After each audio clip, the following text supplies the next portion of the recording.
नमस्कार, आप देख रहे हैं लाइव हिंदुस्तान। अगली बार जब संसद बैठेगी यानी कि संसद का शीतकालीन सत्र शुरू होगा तो इस बात की बहुत संभावना है कि विपक्षी सांसदों के साथ आपको प्रियंका गांधी भी बैठी नजर आएंगी।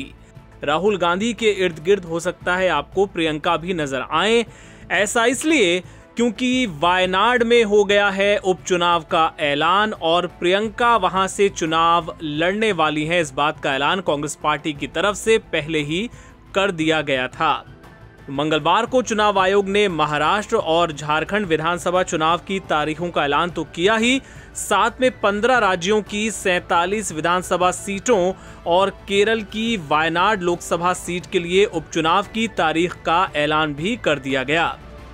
तो कब होगा वायनाड में उपचुनाव? वायनाड में लोकसभा सीट का उपचुनाव होगा 13 नवंबर को वोटिंग होगी और 23 नवंबर को उसके नतीजे आ जाएंगे। चुनाव आयोग की प्रेस कॉन्फ्रेंस में ये ऐलान हुआ और लोकसभा में नेता प्रतिपक्ष राहुल गांधी के वायनाड से इस्तीफा देने के बाद वहां उपचुनाव करवाया जा रहा है।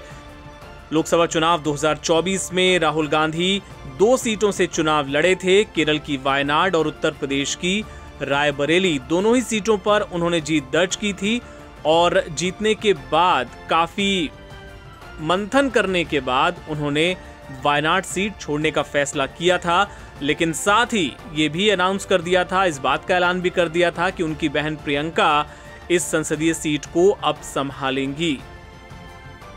वायनाड में राहुल गांधी ने सीपीआई की नेता एनी राजा को हराया था और अब उनकी बहन और कांग्रेस महासचिव प्रियंका गांधी वायनाड से चुनाव लड़ने वाली हैं।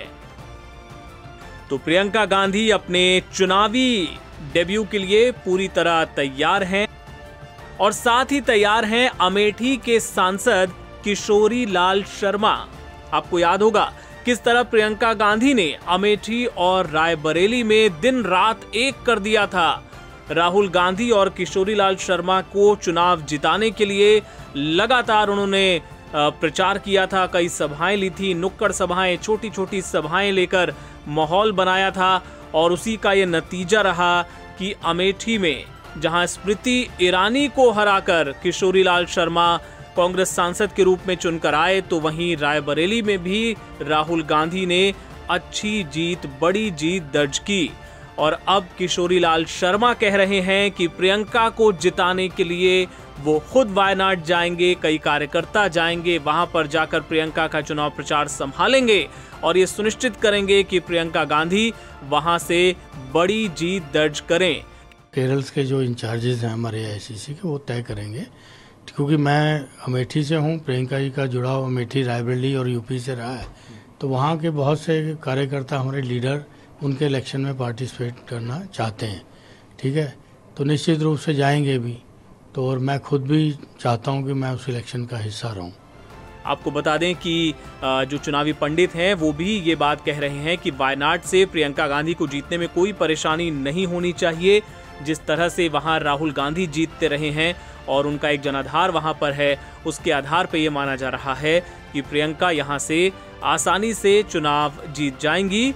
लेकिन नतीजों का जाहिर इंतजार करना होगा, एक लोकतांत्रिक प्रक्रिया है, उसका पालन होगा। वहां बाकायदा जो अन्य दल हैं वो भी अपने उम्मीदवार खड़े करेंगे और इसके बाद 13 नवंबर को वोट पड़ेंगे और 23 नवंबर को ये पता चलेगा कि प्रियंका गांधी चुनाव जीतती हैं या हारती हैं और उसके बाद ये तय होगा कि वो संसद पहुंच पाएंगी या नहीं।